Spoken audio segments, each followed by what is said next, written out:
Noite, meu nome é Otelo, eu sou diretor enfim, um dos responsáveis pelo GRIS, Gestão Responsável Integrada de Saúde, que é um projeto ligado à atenção primária.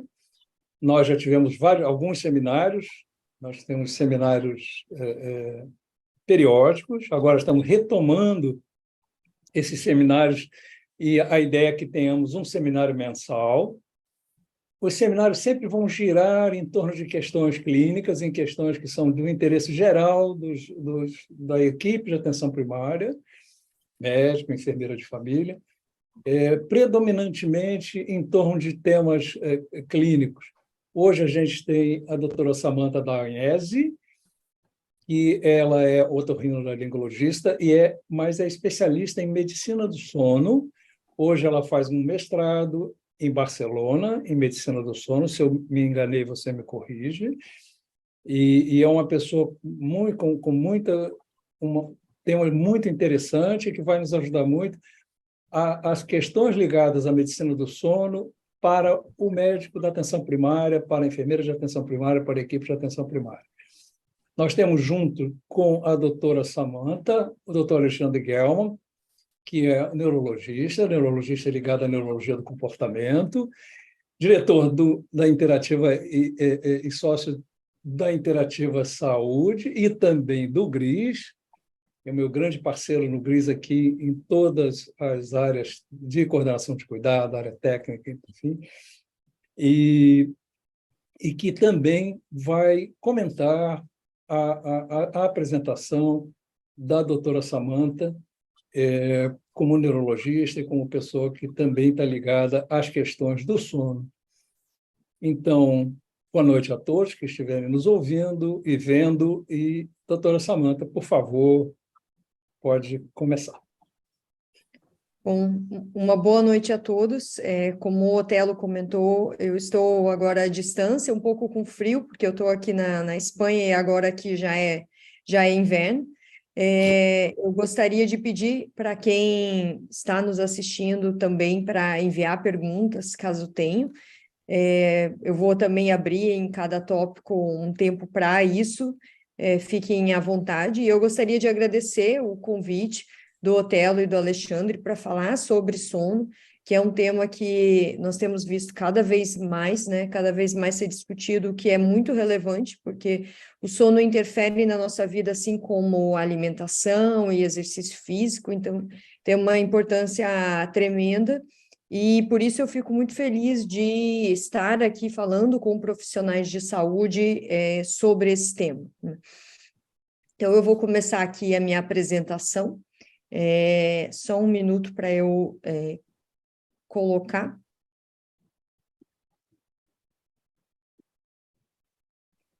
Vocês veem a minha tela? Sim, estamos vendo. E é como está no YouTube, com certeza. Sim.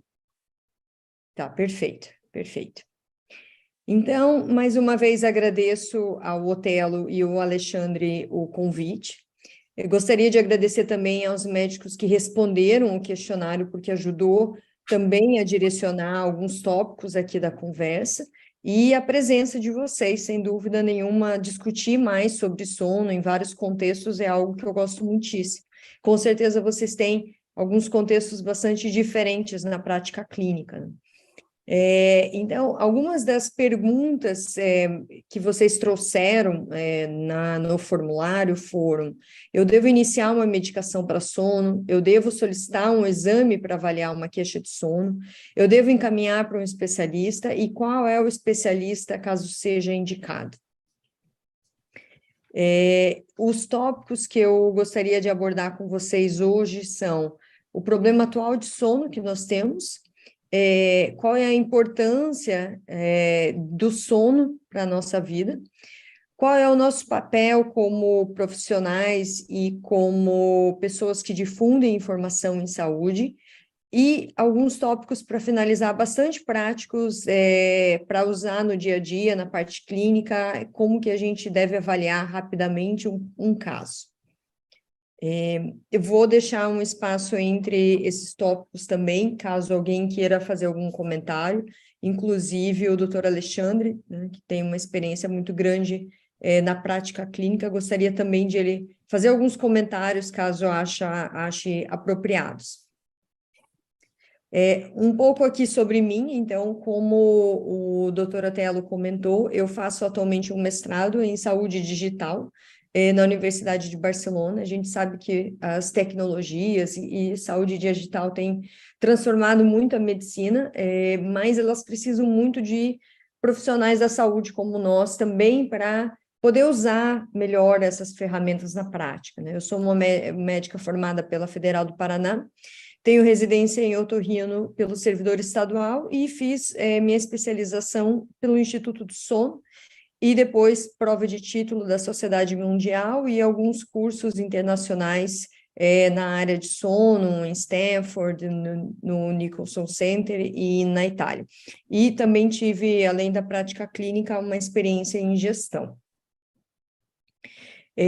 Então, acho que essas respostas que vocês deram no questionário falam bastante dos problemas de sono hoje em dia, né? Então, vocês responderam todos que os pacientes todos têm alguma queixa de sono, né? Nenhum não se queixa de sono, foi bastante ilustrativo. Então, as queixas de sono são muito frequentes e muito frequentes em 86% dos pacientes de vocês. Então, acho que aí já dá para ter uma noção da relevância que esse tópico está tendo, né?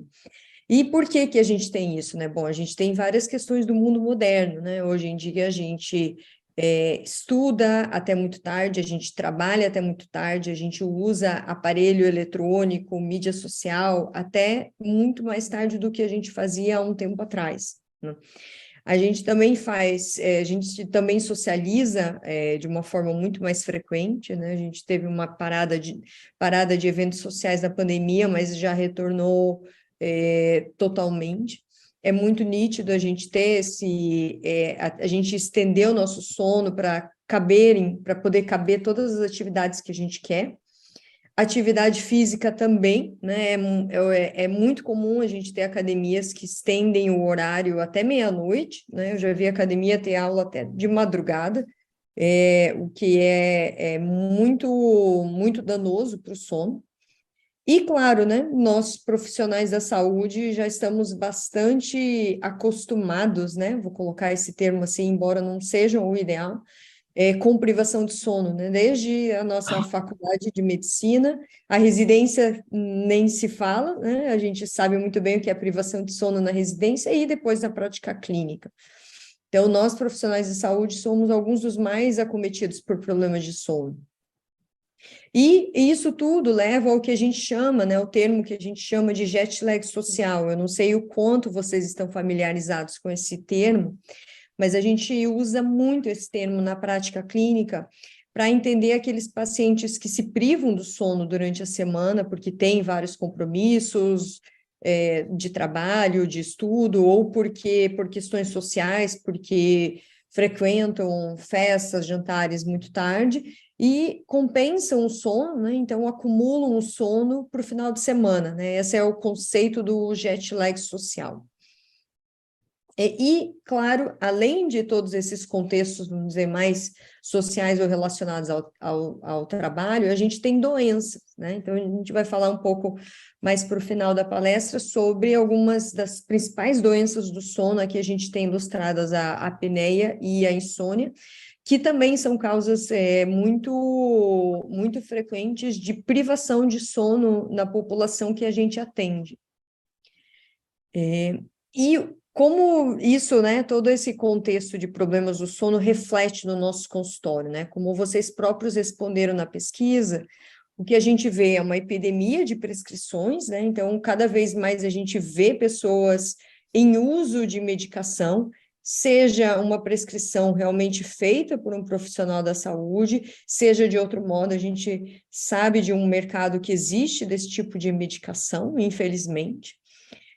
Também acontece um grande subdiagnóstico, porque os pacientes costumam ter inúmeros problemas de saúde e fica cada vez mais difícil de a gente abordar tudo, né, numa consulta. Eu gostaria muito de ouvir a opinião de vocês, porque como clínicos, neurologistas, endocrinologistas, caso a gente tenha no grupo também, é muito comum, nós temos inúmeros problemas de saúde e a gente não consegue lidar com tudo isso durante a consulta, né?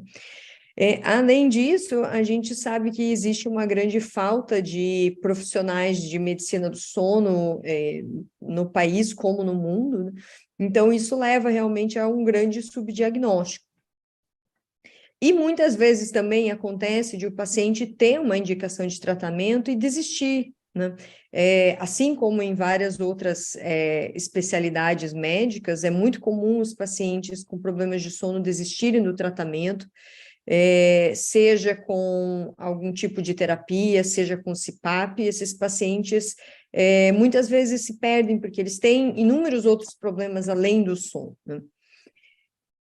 Aqui eu trago para vocês uma informação que foi divulgada pela Anvisa sobre a venda de caixas de Zolpidem ao longo dos últimos 10 anos, né? Quer dizer, já são 11 anos. Então, de 2011 para 2021, a gente teve um aumento de 14 vezes no número de caixas vendidas de Zolpidem.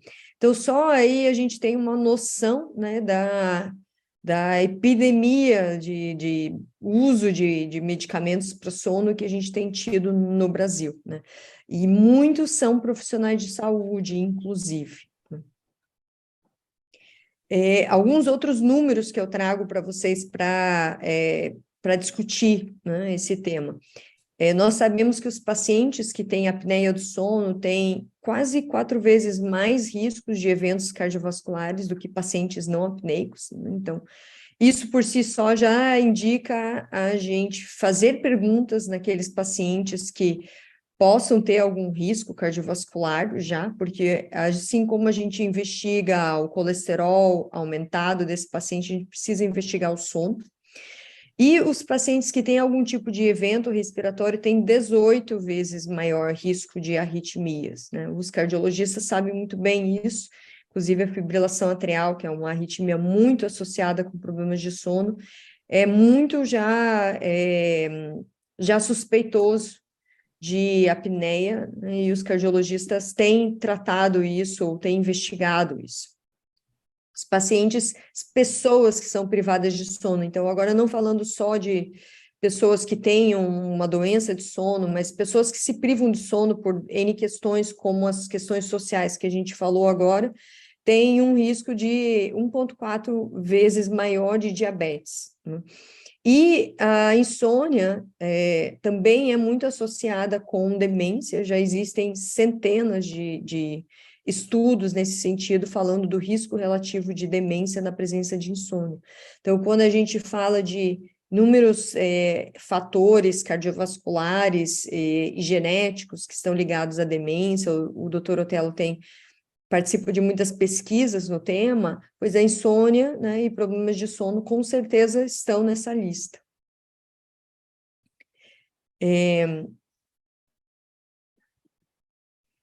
E aí eu abro também agora aqui rapidamente, se vocês quiserem fazer algum comentário também, doutor Otello, doutor Alexandre, fiquem à vontade, tá? Dos temas que eu comentei. Se vocês veem também alguma outra realidade na prática clínica hoje relacionada com sono. Eu posso comentar? Estão me ouvindo? Sim. Você colocou pontos muito importantes, né? Eu tenho estudado muito a relação de fatores psicossociais com a síndrome metabólica. E quando eu fui fazer essa revisão, estou fazendo um trabalho de revisão, eu encontrei muitos artigos sobre apneia do sono. Então, a privação do sono, e uma das causas, né, é a apneia do sono, eu entendo hoje que é um fator de risco para a doença cardiovascular. Porque a síndrome metabólica, a obesidade, principalmente a obesidade central, hipertensão, né, aumento da pressão, da glicose, né? Ou seja, é uma disfunção cardiometabólica, né? Tem uma associação incrivelmente ligada à privação do sono, ao distúrbio do sono, ou a insônia, né? De certa forma, mas a apneia principalmente. Então, eu acho que essa consciência para o generalista é muito importante, né? Que não basta controlar colesterol, os outros fatores clássicos, né? Melhorar o sono, a gente depois deve falar sobre higiene e tudo isso, mas encarar isso como uma área. E a síndrome metabólica, ela está ligada, por isso seus dados são tão importantes, a síndrome metabólica aumenta tremendamente o risco de doenças cardiovasculares, demência, diabetes, e é interessante que tem um ciclo vicioso aí, né? Porque a obesidade aumenta a chance de apneia do sono. E a apneia do sono aumenta a chance de obesidade e síndrome metabólica e essas doenças. O outro círculo também vicioso é com o estresse, né? Quer dizer, a privação do sono vai deixar a pessoa mais vulnerável, com menos fatores protetores para o estresse, né? E o estresse é uma causa de distúrbios, né, de alterações do sono. Então, é interessante entender a importância clínica, não só do ponto de vista psíquico, né, mas também físico, né? Só queria um comentário bem rápido, para não atrasar, que há em certos círculos, ou uma certa naturalização da insônia. Quer dizer, algumas pessoas falam com orgulho que acordam às 5 horas da manhã e dormem meia-noite, e falam isso com orgulho, como se fosse uma vitória. Já teve 2 infartos, mas não tem importância, não tem nada a ver com isso. É uma naturalização a um certo nível um pouco absurdo, que faz parte da cultura contemporânea, essa cultura consumista, hedonista, tudo de aproveitar o máximo do tempo de vida. Então, dá uma certa impressão de naturalização da insônia. Isso eu acho um fator interessante também que eu vejo. Você falou de meia-noite às 5, isso não está nem tão ruim. Tem pacientes que é impressionante, né? A privação do sono é uma coisa muito séria na vida deles. Eu gostei muito do comentário de naturalizar a falta de sono, porque é isso mesmo que as pessoas fazem, né? Então, elas tendem a ter uma certa ansiedade, né? De usar mais o tempo do seu dia a dia, de o seu dia ser mais produtivo e acaba estendendo a noite, né? Quando é o contrário, né? Quando a gente dorme melhor, a gente acaba sendo muito mais produtivo no dia a dia, né? Então, é exatamente isso. Muito bem, e agora eu gostaria também de abordar com vocês um outro tópico. Então, dada essa situação que a gente tem visto hoje em dia, falar um pouco de por que é importante a gente dormir, né? São pontos, são assuntos que a gente não costuma estudar ou discutir muito na prática médica, né? E quando a gente pensa nisso, pensa na importância do sono, a gente tem que também lembrar que mais ou menos 1/3 da nossa vida a gente passa dormindo, né? Então, o conhecimento de por que é importante o sono, quais são as funções fisiológicas do sono é extremamente importante. E aí o que a gente fala, né, na medicina do sono é que realmente o sono, ele funciona como um banho neuroquímico, né? Nada mais é do que uma limpeza de todas as toxinas e tudo que a gente passou ao longo do dia, para a gente estar renovado no dia seguinte, né? Então, a gente pensa muito num conceito de como um banho neuroquímico, realmente. E aí, como é que a gente dorme, né? Então, como é que nós estamos aqui agora acordados e daqui a algumas horas a gente vai dormir, né? Como é que a gente faz essa transição? Então, 2 dos grandes conceitos que a gente tem na medicina, na medicina do sono, são a pressão do sono, que é aquela necessidade que a gente tem de dormir, que todos nós temos quando a gente começa já a ficar cansado, com o olho fechando, com vontade de ir para a cama, é o que a gente chama de pressão do sono. E isso se dá por várias toxinas que a gente acumula ao longo do dia, como, por exemplo, a adenosina, né, uma das mais importantes, que são fruto do nosso metabolismo. Então, conforme a gente pratica as nossas atividades, sejam físicas, intelectuais, ao longo do dia, a gente vai produzindo esses metabólitos, que quando chegam a um certo nível no cérebro, dão esse sinal de que a gente precisa realmente descansar para liberá-las, como fazer uma limpeza dessas toxinas.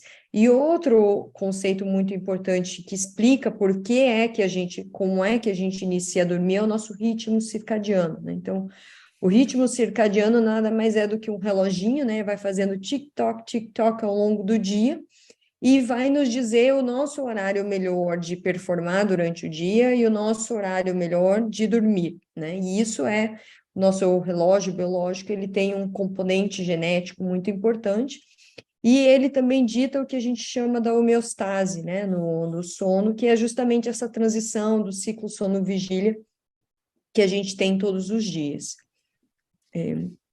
E por que é, né? Então, por que é que existem esses conceitos, né? Por que é que existem esses mecanismos para a gente entrar no sono? Então, sono tem duas grandes funções no nosso organismo. Uma delas é relacionada às atividades mentais, então todos os nossos processos cognitivos de aprendizado, memória, raciocínio e inclusive questões mentais que o doutor Alexandre comentou, né? E outra delas que é tudo que é relacionado com a manutenção e correção de danos celulares, né? E isso a gente fala do organismo como um todo, não apenas cerebral. Então, todo o estresse celular que a gente acumula ao longo do dia, toda a necessidade de resolver a homeostase que está em desequilíbrio ao longo do dia é resolvida com o sono, né? Então, por isso é que a privação de sono tem um impacto em vários dos sistemas do organismo. E, claro, a gente não pode também deixar de falar da produção hormonal, né? Esse é um tópico que nem sempre a gente comenta, mas para nós é muito claro que quando um paciente tem um problema que necessita de uma coleta de cortisol e hormônios sexuais, por exemplo, a gente sempre solicita pela manhã, porque a gente sabe que a gente vai ter o pico desses hormônios, né? Mas a gente não lembra, ou melhor, não acaba na prática do dia a dia sendo tão corrida, de perguntar se o paciente teve privação de sono, porque se ele teve privação de sono naquela noite ou nas noites anteriores, a coleta de hormônios daquele dia vai ser alterada, né? E não só de cortisol e hormônios sexuais, mas a gente está falando de hormônio da tireoide e vários outros, né? Então, também é um ponto de a gente lembrar, né, da produção hormonal e de como a privação de sono pode afetar, inclusive nos induzir a alguma interpretação errada de algum exemplo, né? E como o doutor Alexandre comentou, né, na questão de peso, é muito nítido que a privação de sono, ela faz um desbalanço nos hormônios que são relacionados com o apetite, né?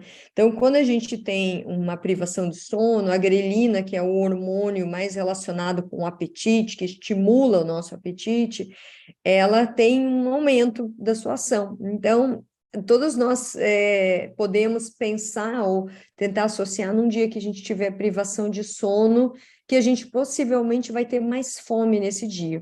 Então, quando a gente fala de pacientes que precisam fazer um emagrecimento, que estão em preparação de algum procedimento como cirurgia bariátrica, pacientes diabéticos, N razões, sono é uma questão muitíssimo relevante, porque ele vai ter um apetite maior se ele não dormir bem.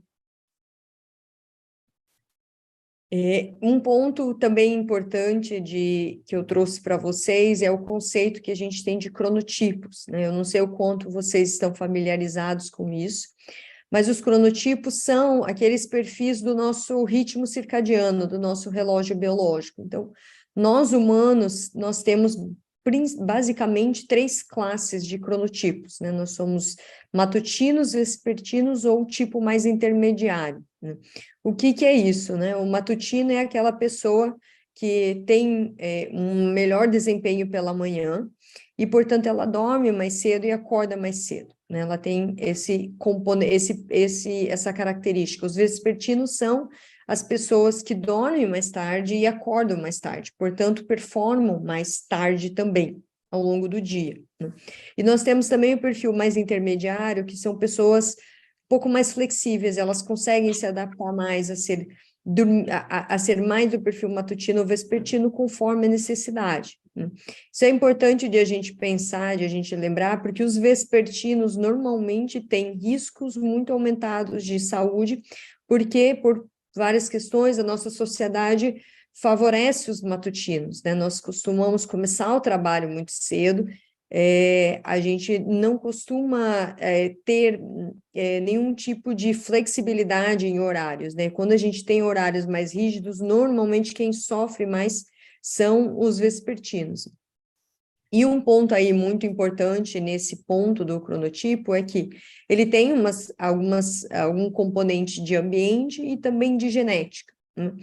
E o ambiente, claro, muda conforme a intensidade de sol que a gente tem. Quando a gente tem em alguns países o inverno mais prolongado, menos luz do dia, a gente tende a dormir mais e também acordar mais tarde, mas a gente tem um componente de genética muito forte. Então, quando a gente fala, como o doutor Otello comentou, né, de pessoas que naturalizam a falta de sono, a gente tem que lembrar que a gente tem um componente genético muito grande, então a gente se adaptar a dormir menos é algo que o nosso organismo não permite, né? Porque a gente tem aquele componente genético. É igual quem tem um fototipo 1, querer ficar o dia inteiro na praia e pegar um bronzeado, ele não vai pegar, né? Porque ele não tem aquela capacidade para isso. E a gente entende esse conceito por um fototipo, por exemplo, né? A gente tem isso bastante claro já, esse é um conceito que já foi bastante estabelecido, mas a gente não tem isso para os cronotipos, né? Então a gente pensa que a gente pode se adaptar e muitas das pessoas não podem, né? E aqui eu trago para vocês também, e esse é uma informação dada pela Sleep Foundation, sobre o número de horas adequado conforme a nossa faixa etária. É claro que é de se esperar que pessoas mais jovens vão dormir mais, como a gente já sabe, e aqui eu sinalei a vida adulta, então, adultos jovens até senioridade, nós temos uma média de 7 a 9 horas como ideal. É claro que nós temos pessoas que dormem um pouco menos, que com 6 horas já vão estar bem, e pessoas que dormem um pouco mais, que precisam de 10 a 11 horas, mas a imensa maioria da população fica aí entre 7 e 9 horas. E aí eu convido até vocês a comentarem aqui quem de vocês dorme esse número de horas ao longo da semana, ou se de repente vocês estão dormindo menos e acabam compensando no final de semana, né? Isso é uma métrica aí bem importante. Aqui eu trago também um pouco do que causa a privação, o que a privação de sono causa ao longo do tempo.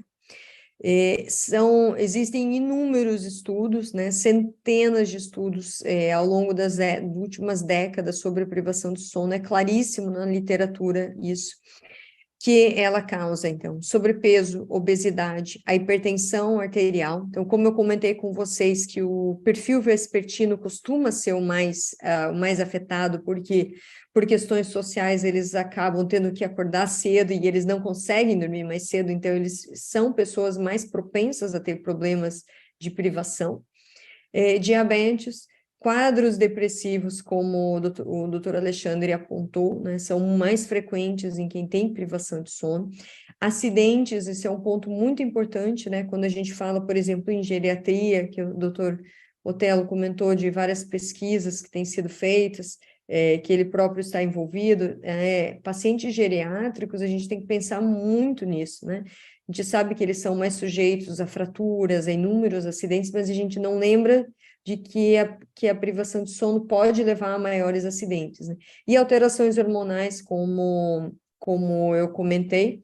Então, para qualquer pessoa, qualquer colega aqui que nos ouve, que precisa fazer uma investigação hormonal, lembre também desse aspecto, né, de investigar.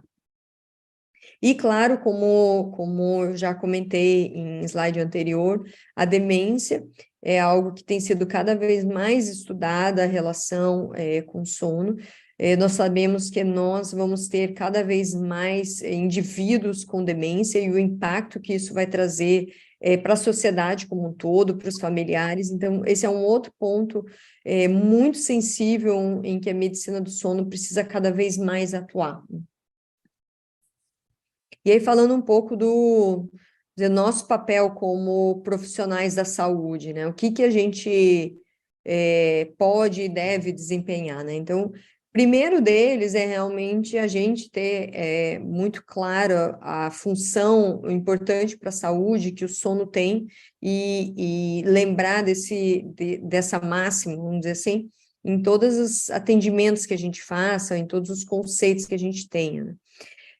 Fazer uma triagem adequada de problemas de sono, incluir, né, o sono na nossa lista de perguntas para o paciente, assim como a gente pergunta sobre atividade física e se ele fuma, né, fazer uma investigação adequada e, claro, né, incentivar hábitos saudáveis de sono, que a gente sabe que tem se perdido muito, né, nos últimos anos, e nós temos um papel muito grande de alertar.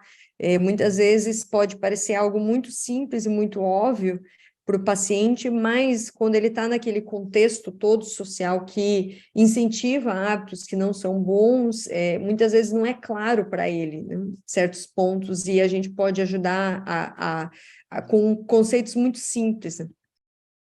Então, como é que a gente pesquisa, né, o sono de um paciente numa consulta, né?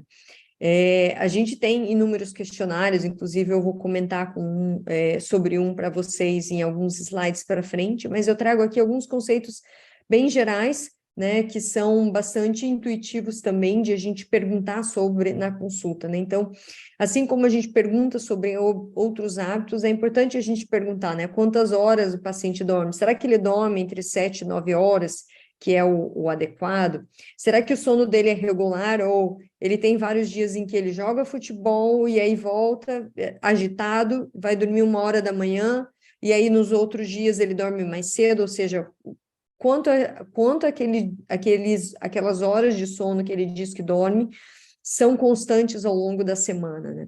Ele usa muito café durante o dia, né? Ele tem que tomar muito café durante o dia, isso daí já é algo que nos leva a pensar em privação do sono. Ele fuma, né? O cigarro, ele é um estimulante, ele prejudica também o sono. Ele usa algum tipo de medicamento ou substância, como o álcool, que pode alterar o sono logo antes de dormir, né? Mesmo que ele não saiba algum tipo de medicamento que faça parte aí da prescrição médica. Se ele desperta durante a noite, por quê? Né? A gente sabe que tem paciente que desperta porque está com dor, tem paciente que desperta porque tem que ir várias vezes à noite no banheiro, e talvez o problema do sono dele seja secundário a um outro problema, né? Então, muito importante também saber por que ele acorda durante a noite. E naquelas queixas de ronco, né? Normalmente o paciente que tem apneia, ele tem uma queixa que ele já traz na consulta. Então, perguntar também sobre ronco e sobre uma possibilidade de apneia. Às vezes o paciente explica como sufocamento, falta de ar durante a noite, que seja normalmente testemunhada pelo parceiro, normalmente a parceira, né? Porque a apneia do sono é mais comum em homens. E falando um pouco mais agora de medicamentos, né, que vocês próprios apontaram como dúvidas, dado o que a gente tem visto, né, de uma epidemia nos consultórios, e vocês, por favor, também me avisem se vocês têm visto isso com maior frequência no dia a dia de vocês, sobre os Zolpidem. Eu vou falar brevemente sobre a insônia, sobre alguns conceitos que são bastante importantes para a gente entender como lidar com esse tipo de medicamento, né? Então, um conceito bastante, vamos dizer assim, muito claro que eu gostaria de vocês terem quais são os critérios para a gente reconhecer um quadro de insônia, né? Então, a insônia, ela é definida pela dificuldade para a gente iniciar ou manter o sono. Então, é muito comum também o paciente que até consegue iniciar o sono, mas ele acorda logo depois e aí fica a noite inteira acordado, né? Então, podem ser as duas coisas. Dado que ele tenha uma adequada oportunidade para dormir, então, é muito importante a gente checar se o ambiente é adequado, né? Porque nenhum de nós dorme bem num ambiente barulhento, num ambiente que não tem a escuridão adequada, que não tem o conforto adequado.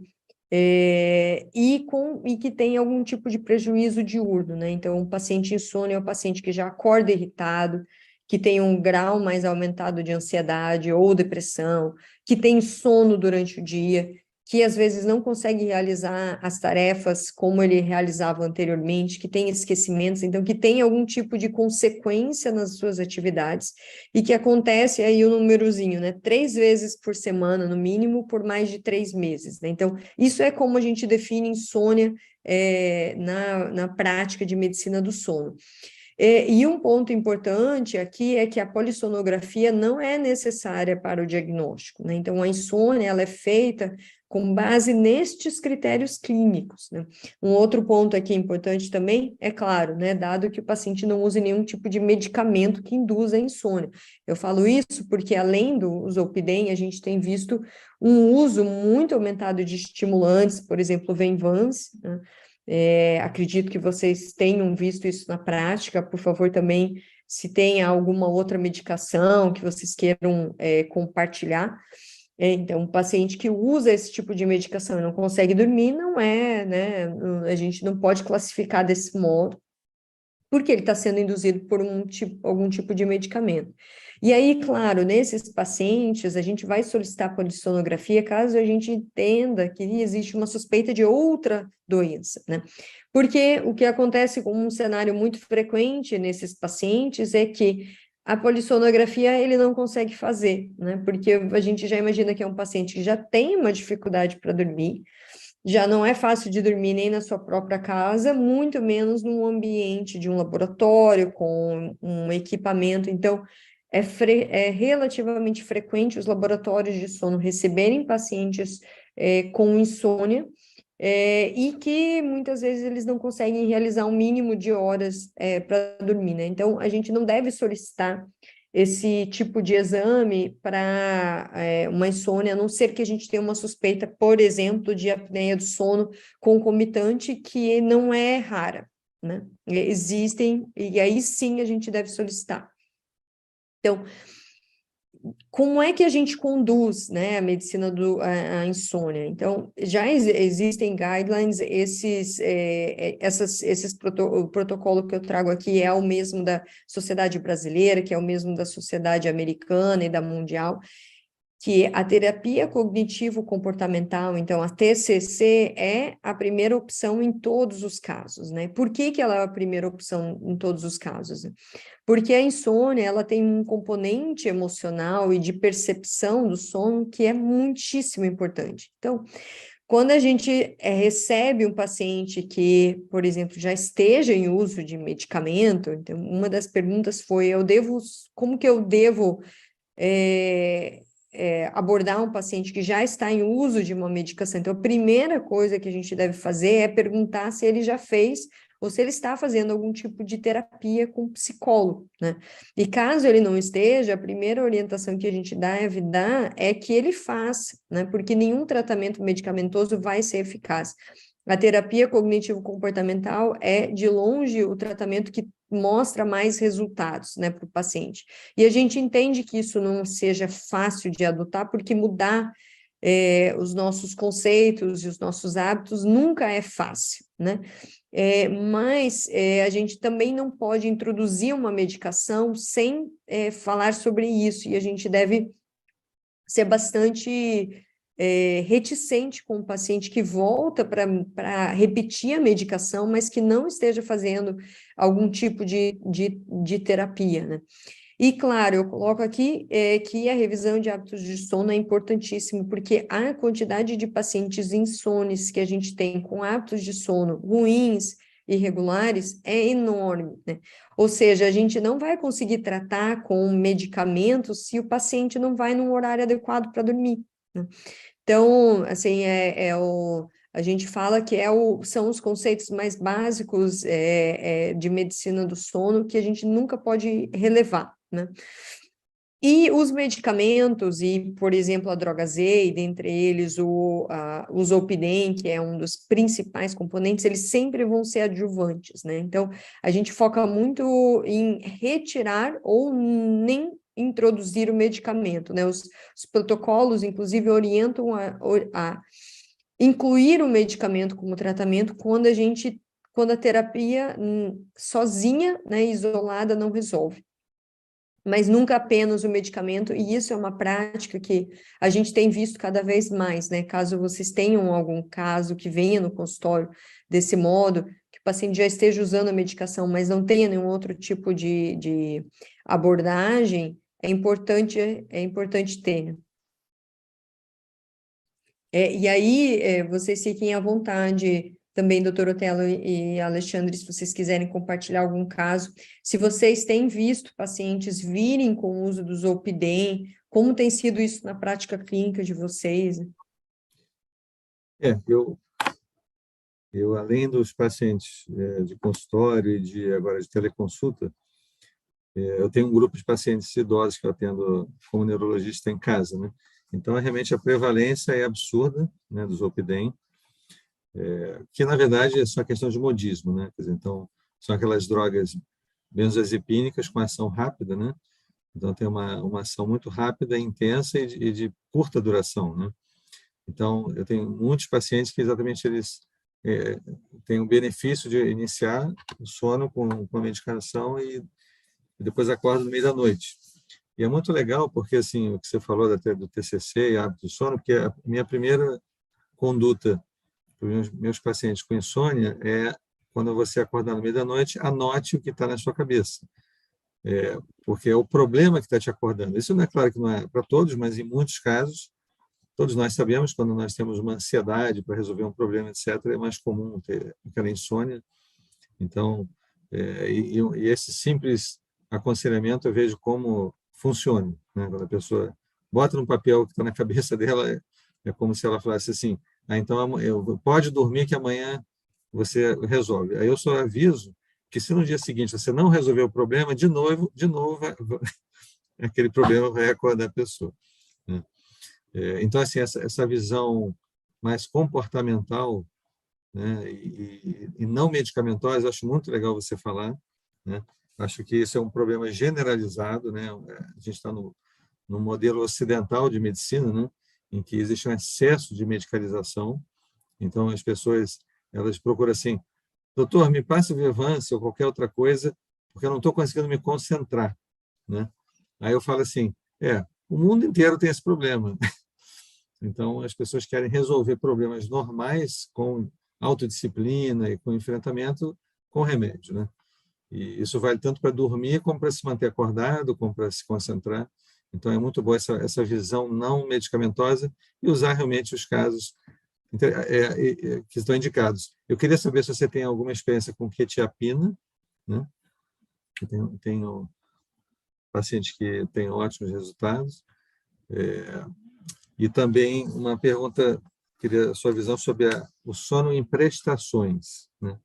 Já que você falou o número de horas, né? Como é que funciona? A gente sabe que normalmente a pessoa com a idade vai tendo mais dificuldade de ficar muitas horas dormindo, mas ela também tem vários cochilos.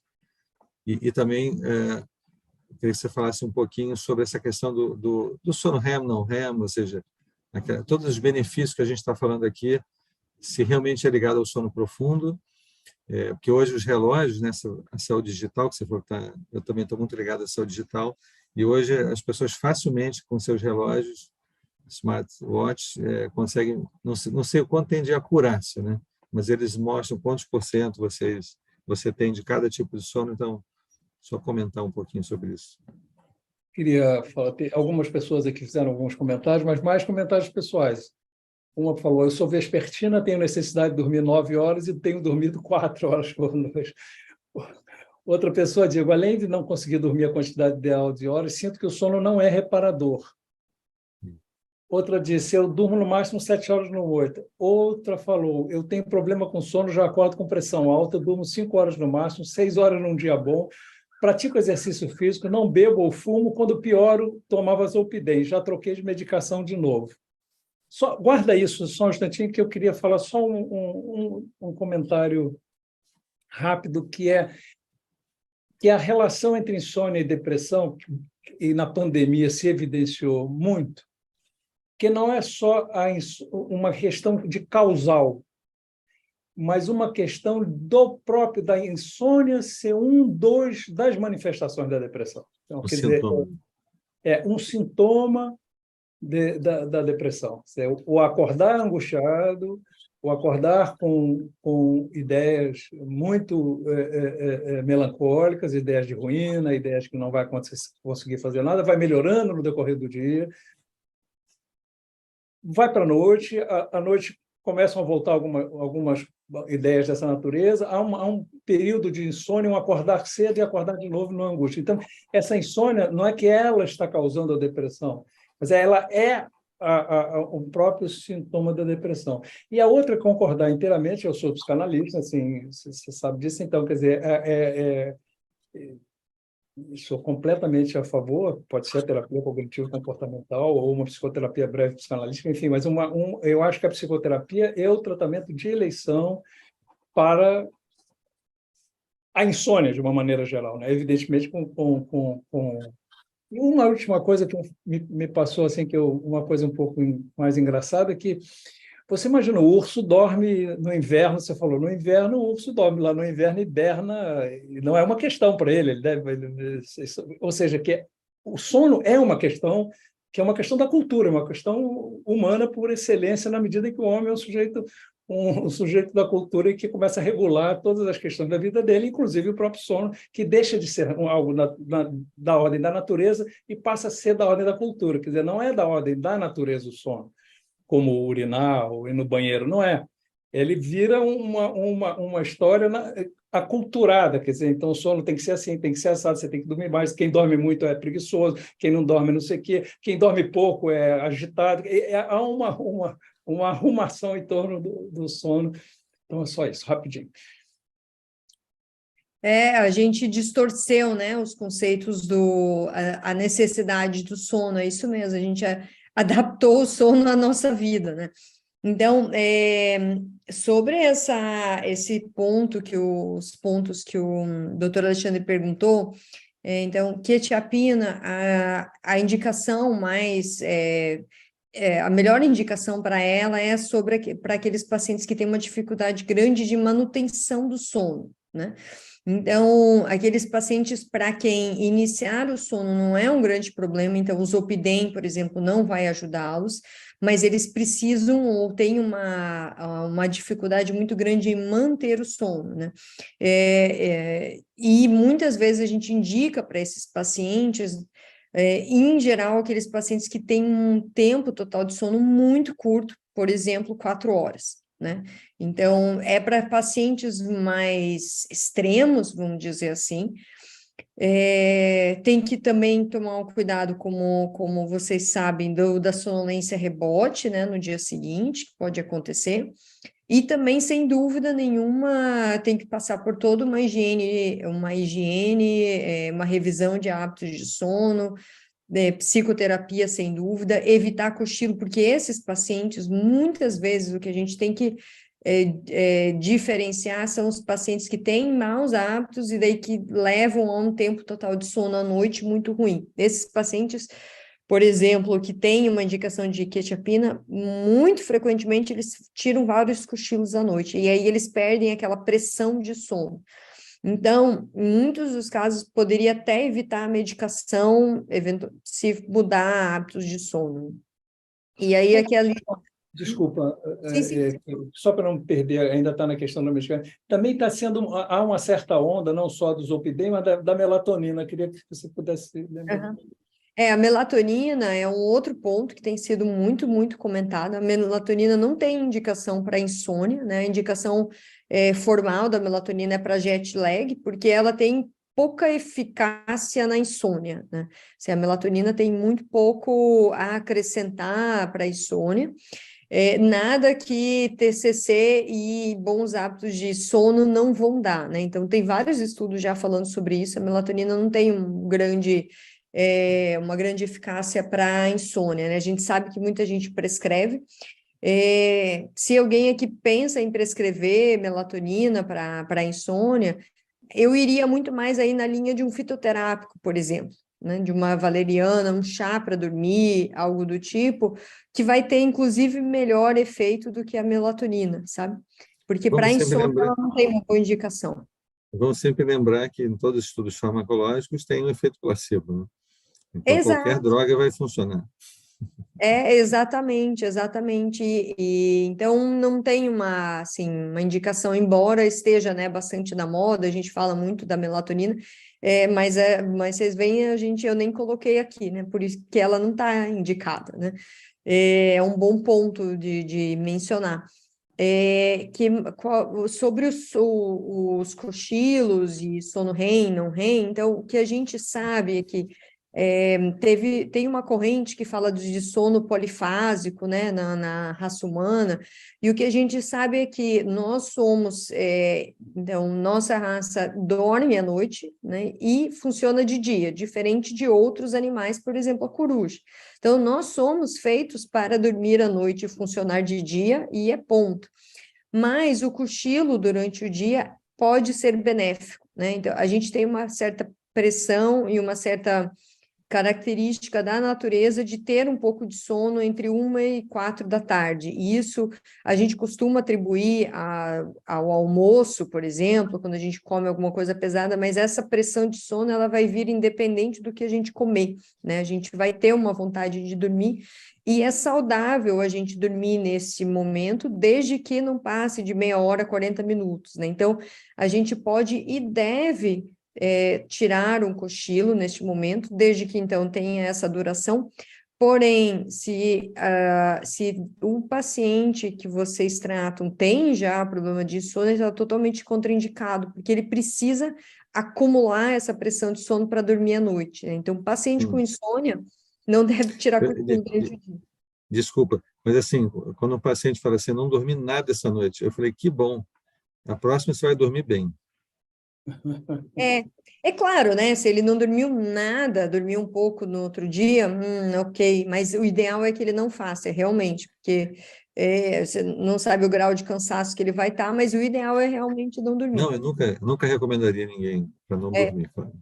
Exatamente. E dessa questão do sono REM, não REM, a gente sabe que o sono não REM é tão importante para a cognição quanto o REM, né? Então, a gente teve ali os primeiros estudos, o sono REM ele é bastante notório pela questão dos sonhos e da cognição da memória, mas a gente sabe que todas as fases do sono são importantes, né? A gente tem uma arquitetura do sono que combina não REM e REM, que é muito importante como um todo, né, ao longo da noite. Então, a gente não deve tratar só uma fase do sono como mais importante do que a outra, porque é toda a arquitetura que a gente tem, né?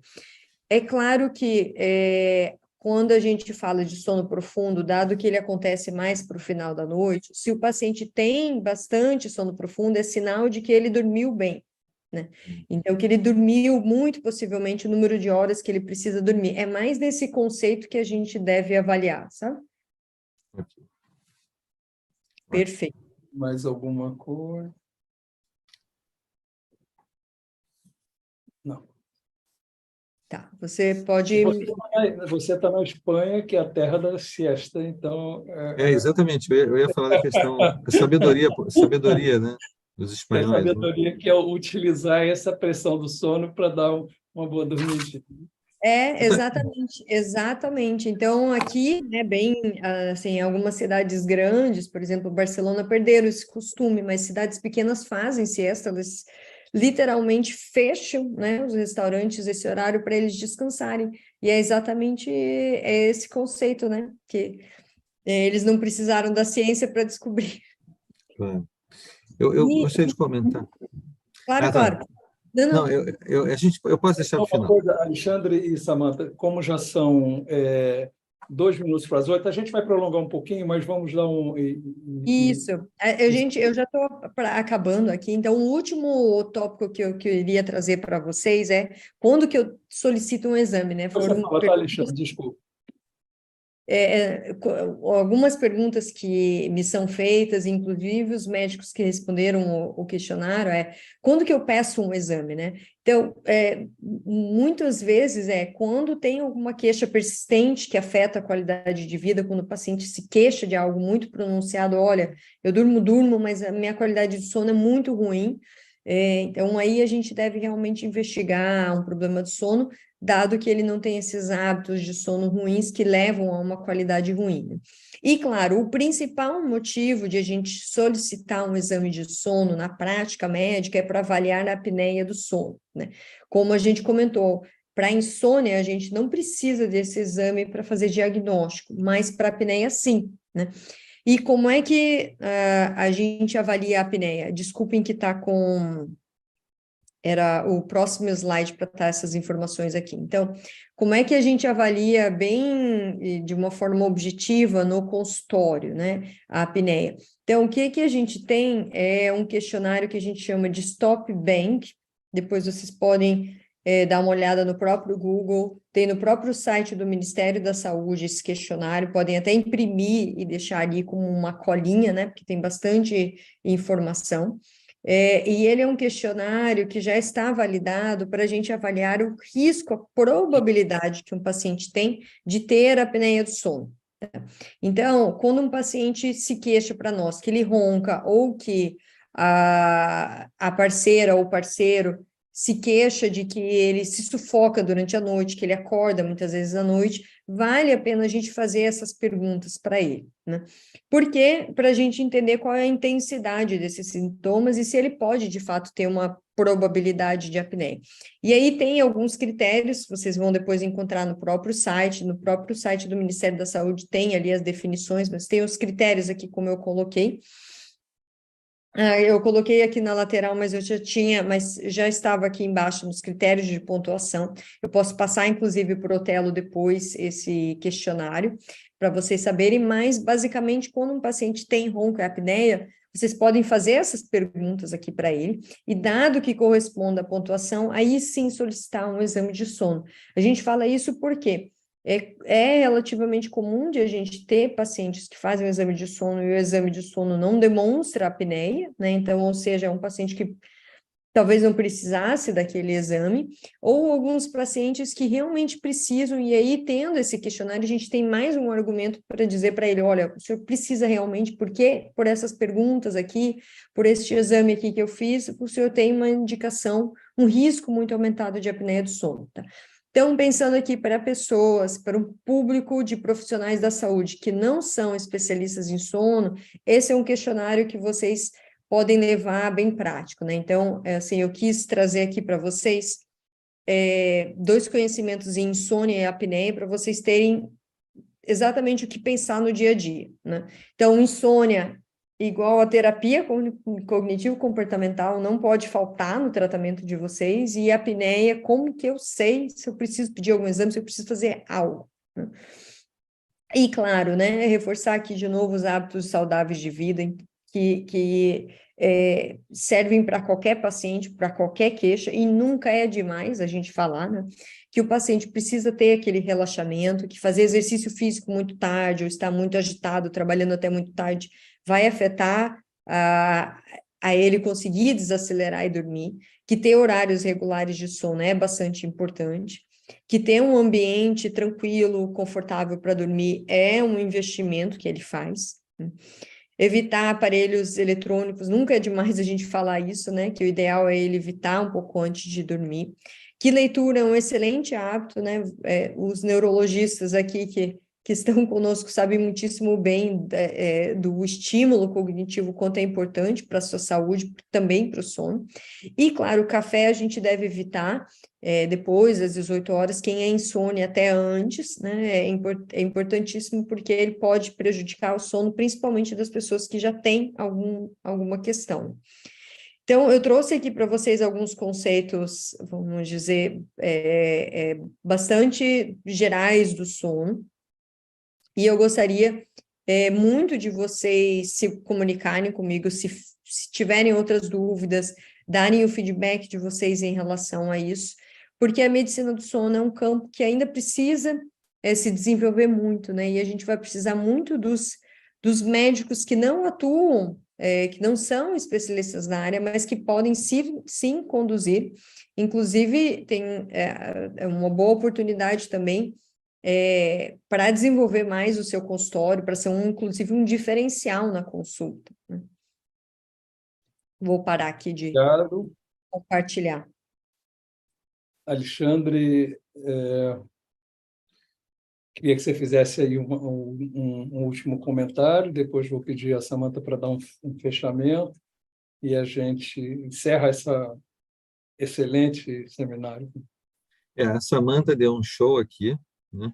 Eu acho que ela é muito importante ter a base científica e a praticidade, né? Então, como aqui o fórum foi muito voltado para a educação médica, né? Educação de profissionais de saúde, principalmente que atuam em atenção primária ou não especialistas em medicina do sono, então acho que foi muito importante os pontos apresentados. Eu acho que é importante assim a questão da apneia do sono, por que diagnosticar, né? A gente viu que é um fator de risco para doenças cardiovasculares, demência e outras, né? Então, não é um assunto somente de incomodar, roncar e incomodar alguém, você realmente está aumentando o risco, né? E tem tratamento, né? A gente não focou hoje muito no tratamento, porque não era um seminário voltado especificamente para falar de CPAP ou coisas assim, mas e realmente a insônia é o problema mais prevalente, né? É o que foi muito bem abordado. Eu só queria finalizar falando sobre saúde digital, né? Então, que a tecnologia, como nós falamos aqui, é um problema, ela acaba atrapalhando muito, porque nós temos, enquanto do nosso lado aqui a gente está querendo saúde, tem gente que quer a atenção do cliente, né? Então, o Netflix da vida, etc., quer dizer, eles são especialistas em captar a atenção, né? Ao ponto que, não só Netflix, todas as mídias digitais, né? Então, as pessoas elas acordam e vão para o celular antes de levantar, e elas deitam e continuam no celular ao ponto de cair na cara delas o celular. Então, existe aí uma competição por atenção. E eu falo, às vezes, brincando, assim, com uma conduta para dormir bem, peguem um livro bem chato, né? Mas, na verdade, não precisa ser chato. Qualquer livro, ele exige a sua atenção natural. Então, naturalmente, você vai ler e vai chegar um momento que você não vai conseguir mais se concentrar e vai parar de ler e vai dormir bem. Já um filme e outras, como eu falei, produção de vídeos, etc., tudo isso vai fazer o contrário, vai estimular e vai fazer tudo para você se manter acordado muito mais horas do que deveria. Mas também eu quero defender a tecnologia, que a tecnologia está a nosso favor também, né? Então, sabendo usar, tem aplicativos, tem várias soluções que podem ajudar, a tecnologia pode ajudar o ser humano a dormir melhor. Então é isso, muito obrigado e foi um prazer participar. Samantha, antes de você fechar, só umas duas observações. Uma, que a Marta que falou, ela lembrou bem, a gente ficou muito concentrado no questionário que colocou outros profissionais de saúde, aqui não falou neles. Ela disse médicos e vários profissionais da área de saúde. Claro. A fisioterapia vem atuando fortemente na insônia, a fonoaudiologia vem atuando. Você tem toda a razão, eu acho que foi um corporativismo inconsciente aqui. Mas você todos os profissionais de saúde. Todos os profissionais de saúde, com certeza, Marco.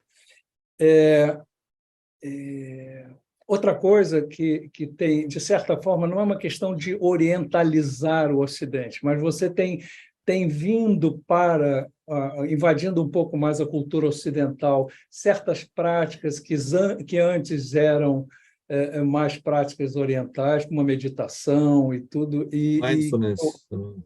Eu acho que tem um ponto, a meditação eu acho que ajuda muito, que vem, algumas vêm ligadas ao budismo e tudo, e outras não vêm. Agora tem uma meditação, já ocidentalizou completamente, quando começa a Mind Control, aquela história de meditação, esvaziamento, né, da mente e tal, que é uma certa importação e apropriação de um conceito oriental, que os caras fazem qualquer coisa para apropriar da história. Então, queria te pedir, Samantha, você podia dar uma fechadinha ou mais alguma coisa que você gostaria de dizer para a gente? Não, eu gostei muito dos comentários, eu que agradeço muitíssimo aqui o bate-papo com vocês, a gente sempre aprende muito mais, né? do que ensina. Eu gostei também do comentário da Marta, sem dúvida, Marta. Acho que a gente também acabou tocando em alguns pontos, tanto quanto médicos, mas o meu enfoque foi muito mais sair da medicação, sabe? Sair da medicação, falar um pouco mais holisticamente dos conceitos de sono, como a gente deve conduzir, como a gente deve orientar o paciente. Isso você está corretíssima, todo profissional da saúde pode fazer, inclusive alguns têm, né? A gente lida, eu sou otorrino de formação, a gente lida muitíssimo com fonoaudiólogo, por exemplo, que faz vários tratamentos importantíssimos. Então, já a medicina do sono, assim como qualquer área, é muito multidisciplinar, né? Cada vez mais é multidisciplinar. E gostei muito do tópico, né? A gente de ter mencionado a tecnologia, ela pode ser ruim, pode ser boa, né? Então a gente também tem que ajudar os pacientes a orientar para o lado bom da tecnologia, né? E tentar realmente tirar a nossa atenção dessas questões que são muito tóxicas, né? A gente vê cada vez mais, inclusive, crianças tendo vícios, né? De mídia social e televisão, e na consequência que isso vai ter ao longo da vida, né? Então, sem dúvida, é um ponto de atenção. Gostaria, então, de finalizar pedindo que, caso tenham algum tipo de dúvida a mais, feedback, qualquer comentário que queiram fazer, podem deixar. E se quiserem também deixar algum contato, eu vou produzir conteúdo e enviar em formato de newsletter. Fiquem à vontade também para me enviar, caso tenham interesse em saber mais sobre o tema, né? Porque tem muita coisa para falar. Samantha, uma última coisa que eu achei também interessante, eu queria falar naquela hora que eu esqueci, que foi o seguinte: como muito voltado para a questão da atenção primária, e a atenção primária tem esse viés, né?